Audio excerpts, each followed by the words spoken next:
हाँ दोस्तों, कैसे हैं आप। तो जैसे कि आप लोग जान ही गए होंगे वीडियो के थंबनेल से और वीडियो के टाइटल से कि आज हम किस मुद्दे पे बात करने वाले हैं।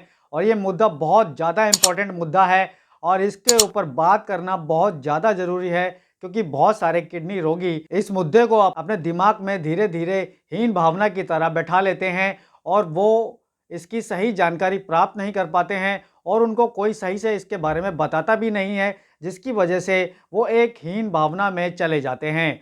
तो आज आप इस वीडियो को पूरा देखेंगे तो आपको आपके सारे डाउट क्लियर हो जाएंगे। तो आज हम बात करने वाले हैं, क्या किडनी रोगी का जो स्पर्म होता है उससे बच्चा कंसीव हो सकता है या नहीं हो सकता है। ये एक बहुत ज़्यादा इंपॉर्टेंट टॉपिक है सभी किडनी रोगियों के लिए, क्योंकि आजकल जैसे जैसे किडनी रोगियों की संख्या बढ़ती जा रही है तो ये किडनी फेलियर किसी को भी कभी भी और किसी भी उम्र में हो सकता है। तो इसलिए इस वीडियो को आपको ज़रूर देखना चाहिए और जो लोग टाइम पास करने के लिए आए हैं कृपया वो इस वीडियो से दूर चले जाएं और ये वीडियो वही देखें जिनको रियल में इसकी ज़रूरत है। बाकी सब लोग आउट हो जाएं, इस वीडियो को यहीं छोड़ दें। देखिए, किडनी रोगी में 4 कैटेगरी आ जाती हैं। पहली कैटेगरी वो होती है जिसको पेशाब से प्रोटीन आ रहा है लेकिन जिसका क्रेटिनाइन यूरिया नहीं बढ़ा है। दूसरी कैटेगरी वो होती है जिसको प्रोटीन भी आ रहा है प्लस उसका क्रेटिनाइन यूरिया भी बढ़ने लग गया है। तीसरी कैटेगरी ये होती है कि जिसका डायलिसिस हो रहा है, वो डायलिसिस करवा रहा है। और चौथी कैटेगरी होती है वो व्यक्ति जिसका ट्रांसप्लांट हो चुका है।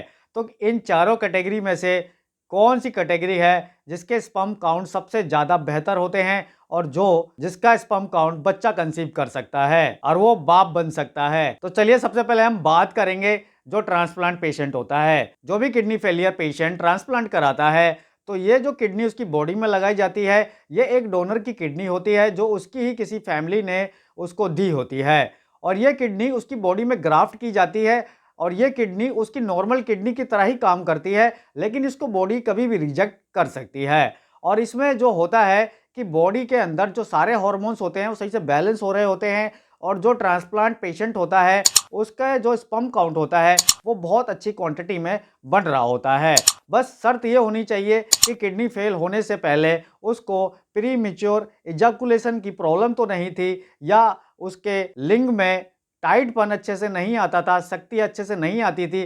तो अगर उसका ट्रांसप्लांट भी हो जाता है तो स्पर्म तो अच्छा बनेगा, लेकिन उसको ये प्रॉब्लम पहले थी तो ये उसको प्रॉब्लम ट्रांसप्लांट के बाद भी रहेगी ही रहेगी। तो एक ट्रांसप्लांट पेशेंट बाप आराम से बन सकता है, उसका जो स्पर्म होता है वो अच्छी क्वालिटी का होता है और उसका स्पर्म से बेबी कंसीव हो सकता है। अब हमारी दूसरी कैटेगरी आती है वो व्यक्ति जिसका सिर्फ प्रोटीन आ रहा है और जिसका क्रेटिनाइन यूरिया नहीं बढ़ा है, उसका खाली बस प्रोटीन आ रहा है और उसका क्रेटिनाइन यूरिया भी बिल्कुल स्टेबल है। तो जो ऐसे व्यक्ति होते हैं इनके अंदर प्रोटीन की मात्रा जो होती है वो पेशाब से बाहर जा रही होती है और इनकी बॉडी दिन पे दिन डाउन होने लगती है, लेकिन फिर भी इनकी बॉडी जो होती है वो स्पर्म काउंट बना रही होती है और इनका जो स्पर्म काउंट होता है वो भी अच्छी क्वालिटी का होता है। लेकिन अगर ये ज़्यादा मास्टरबेट करते हैं या ज़्यादा हस्तमैथुन करते हैं तो इसकी वजह से इनको बहुत ज़्यादा वीकनेस आ जाती है और जो स्पर्म बनने की क्षमता होती है ना वो धीरे धीरे करके कम हो जाती है। लेकिन जब ये मास्टरबेट करना छोड़ देते हैं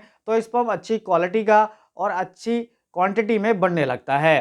तो वो व्यक्ति जिसका क्रेटिनाइन यूरिया नहीं बढ़ा है और बस खाली उसके पेशाब से प्रोटीन आ रहा है तो ऐसा व्यक्ति भी पिता बन सकता है, उसका स्पर्म भी बच्चा कंसीव कर सकता है। तो इसमें कोई प्रॉब्लम उसको नहीं होगी। अब बात करते हैं डायलिसिस पेशेंट की।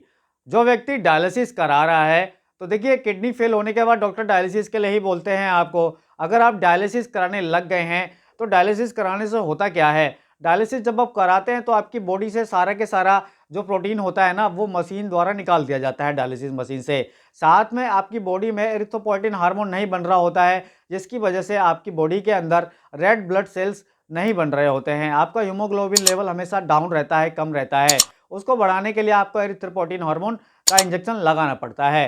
तो ऐसे में होता क्या है कि जो डायलिसिस पेशेंट है ना, अगर वो सही से अपनी डाइट नहीं लेता है या सही से अपना हीमोग्लोबिन लेवल मेंटेन करके नहीं रखता है तो ऐसे में उसका जो स्पर्म काउंट होता है वो बिल्कुल पतला हो जाता है। लेकिन जो उसकी सेक्स पावर होती है उसमें कोई भी कमी नहीं आती है। अगर कोई डायलिसिस पेशेंट है, किडनी फेल होने से पहले अगर उसकी सेक्स पावर अच्छी थी तो ऐसा नहीं है कि किडनी खराब होने के बाद उसकी सेक्स पावर कम हो जाएगी।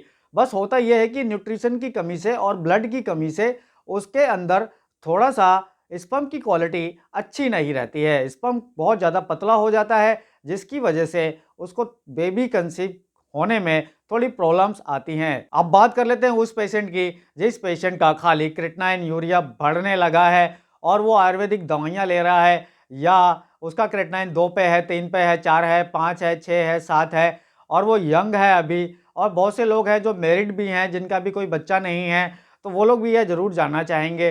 तो देखिए, मैं आपको बिल्कुल सही चीज़ बताऊँगा, इसमें मैं कोई बनावटी बात आपको नहीं बताने वाला। तो जो व्यक्ति का क्रेटिनाइन यूरिया बढ़ने लगा है, साथ में उसको प्रोटीन भी आ रहा है और वो डायलिसिस नहीं करा रहा है, तो ऐसे व्यक्ति का स्पर्म काउंट भी ज़्यादा अच्छा नहीं होता है।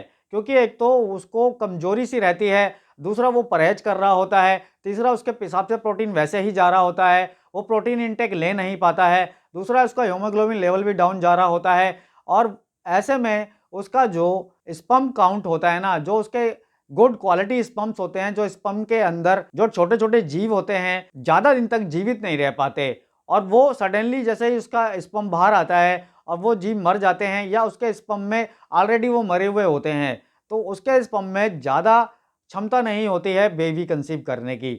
दूसरा, अगर वो बेबी कंसीव करना चाहता भी है, तो उसको पहले अपनी डाइट में अच्छे बदलाव करने पड़ेंगे, लेकिन वो ऐसे डाइट में बदलाव कर नहीं सकता है।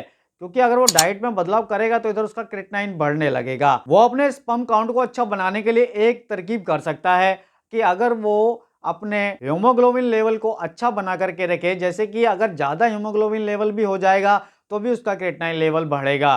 तो उसको अपना हीमोग्लोबिन लेवल 10 से 11 के बीच में रखना है। अगर वो 10 से 11 के बीच में रखेगा और उसका क्रेटिनाइन 2 या 3 या 3.5 या 4 के सराउंडिंग रहेगा, तो उसका स्पर्म जो है वो अच्छी क्वालिटी का बनेगा और ऐसे में वो बेबी कंसीव कर पाएगा।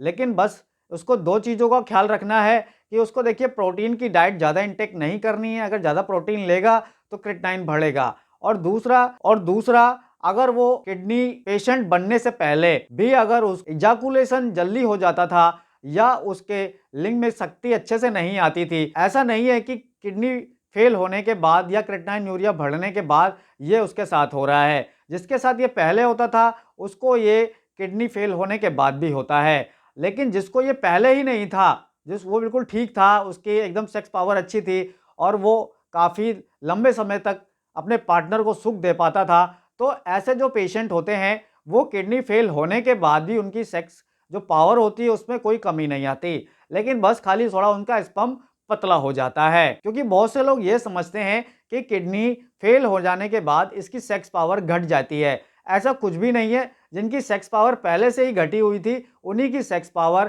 किडनी फेल होने के बाद घटने लग जाती है या उनका बिल्कुल ही दिलचस्पी उसमें खत्म हो जाती है। लेकिन जिस भी व्यक्ति का किडनी फेल होने से पहले या ये रोग होने से पहले सेक्स पावर अच्छी थी और उसका काफ़ी मूड भी अच्छा रोमांटिक रहता था, तो ऐसा पेशेंट जो है ना, वो किडनी फेल होने के बाद भी सेम वैसा ही रहता है। बस कभी-कभार टेंशन आ जाती है जिसकी वजह से वो थोड़ा-सा नर्वस हो जाता है। बस अभी जो मैंने आपको बताया आप इनके ज़रिए सब समझ ही गए होंगे। अगर आपको कोई भी चीज़ समझ में नहीं आई है या आपको कोई डाउट है या आप मुझसे कुछ जानना चाहते हैं इसके रिगार्डिंग, तो आप पर्सनली कुछ चीज़ जानना चाहते हैं तो आप मुझे इंस्टाग्राम पे जाकर के मुझे मैसेज कर सकते हैं। इंस्टाग्राम का लिंक आपको मेरे चैनल का जो बैनर आता है हेल्थ हीलिंग लिखा हुआ, उसके साइड में आपको मिल जाएगा। आप वहाँ से क्लिक करके इंस्टाग्राम पे पहुँच जाएँगे और आप मुझे मैसेज कर सकेंगे और ये मैसेज मैं हमेशा गुप्त रखता हूँ, किसी के साथ शेयर नहीं करता। और दूसरा, आप मुझे कमेंट भी कर सकते हैं और मैं उसका रिप्लाई भी आपको दूँगा। तो फ्रेंड, चैनल को सब्सक्राइब ज़रूर करिएगा, वीडियो को लाइक करिएगा और फ्रेंड वीडियो को शेयर भी करते रहिए प्लीज़। आपसे मेरा हाथ जोड़ कर के निवेदन है।